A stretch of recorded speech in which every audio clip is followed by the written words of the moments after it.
It's a kind of a response to a video by Laura Layla, in which she's quoting that passage from the Bible about those who are not with us are against us. I can't remember who says it. It's in one of the Gospels, but I think it's kind of attributed to Jesus, isn't it? If not directly, then, as I say, via one of the Gospels. Those who are not with us are against us. If you're not my friend, you're my enemy. If you're not on my team, you're on the opposing team. There's no neutral position, there's no third position. If you're not with me, you're against me. It's an interesting phrase. I mean, just a little bit of a diversion first off. It's one of those things which is attributed to Jesus or the Bible, but it's found elsewhere in many, many other places. That sentiment is also found in texts which are older than the Bible. It's been used many, many times since. It's one of those phrases that captures an aspect of human being, of being human, which is has been recognised over and over again. You know, we keep reinventing that particular wheel of wisdom, don't we? And in that particular case, I'm not sure it is that terribly wise, but you know, it's one of those phrases that's attributed to Jesus, attributed to the Bible, and we're often invited to think that's where it originated, but it doesn't originate there. Nothing that's expressed in the Bible, none of the wisdom in the Bible, or its foolishness in the Bible for that matter, is original to the Bible. All of those fantastic sayings that Jesus is attributed to Jesus, all of those sentiments like, you know, do unto others as they would, as I would have them do unto you, that kind of thing, or I'm just trying to think of some of the others. Oh, a lot of the stuff about compassion, a lot of the stuff about when in Rome, do as the Romans do, render unto Caesar that which is Caesar's. You know, a lot of the phrases that Jesus comes up with, and the other prophets in the Bible come up with, have a longer life than the Bible. It's not as though Jesus said these things, if you assume they exist at all, and everyone went, "Whoa, never heard that before." No, it was the collection of much older wisdom, and you do find all that stuff in other places. But you know, the Bible does express some of those older wisdoms about the human condition and about common human decency and about morality and about how we might know things and how we might get on with one another and how we might treat the planet and so on. The Bible does express some of that stuff very well, and that's fine. But some of it either expresses wisdom badly or expresses bad wisdom, and I think that one, those who are not with me are against me, is an example of bad wisdom. And it's bad in that particular case because it's extraordinarily limited sentiment. I mean, outside the football pitch or the cricket pitch or the chessboard, I really don't know when that sentiment really applies. Those who are not with me are against me. We hardly ever find ourselves in those kind of starkly binary choices, starkly divided communities in which there is a clear sense of who's on the right side and who's on the wrong side, or interests are so clearly in conflict that you can identify those who are with you and those who are against you.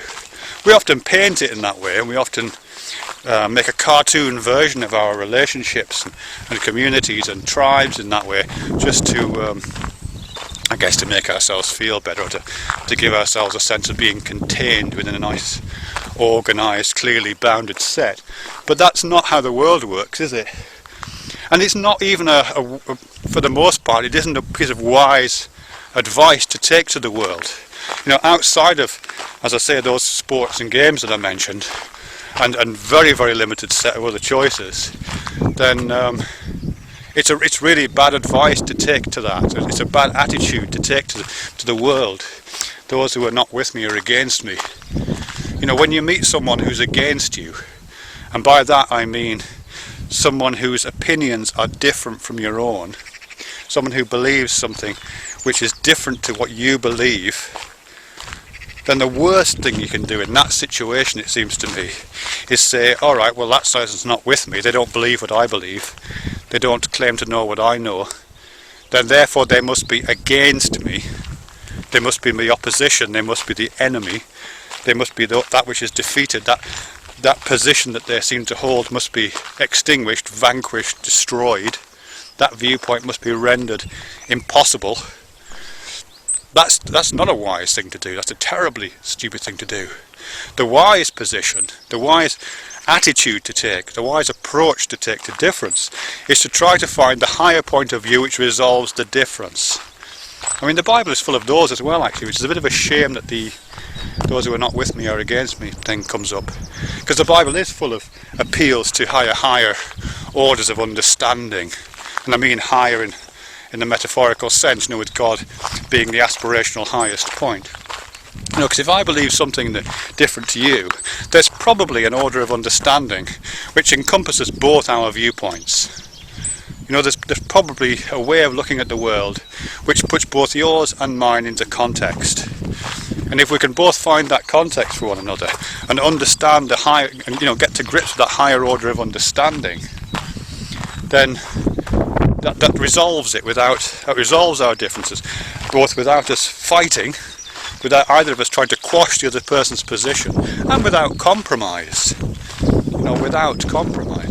So a lot of on YouTube, for example, a lot of the more what I have to say are kind of naive or rudimentary conflicts between atheists and theists,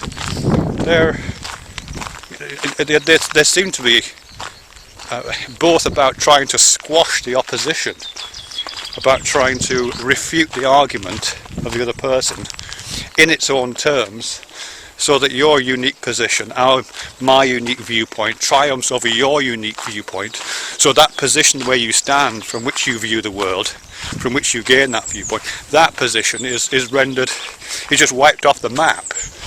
It's an almost just a scorched earth approach to argumentation. I want my viewpoint to triumph, so I will eradicate your viewpoint by eradicating the land on which you stand to make that viewpointed speech. Whereas just a smarter approach is to try to find a way of describing both of our viewpoints with a higher order of understanding. Just elevate ourselves a little bit, just get our heads above the parapet. Not so, as I said, not so we can compromise, but so we can both see that our viewpoints are part of a bigger picture. You can combine your single vision with my single vision, and together we get a three-dimensional world, just like the right eye and the left eye combines to give depth. Our viewpoints can have more depth if we combine them into a single vision. And didn't Jesus say something about that? That the eye should be single? And I'm thinking if he's talking about the eye being single, he's not talking about striking out all the other eyes because they've offended him in some way.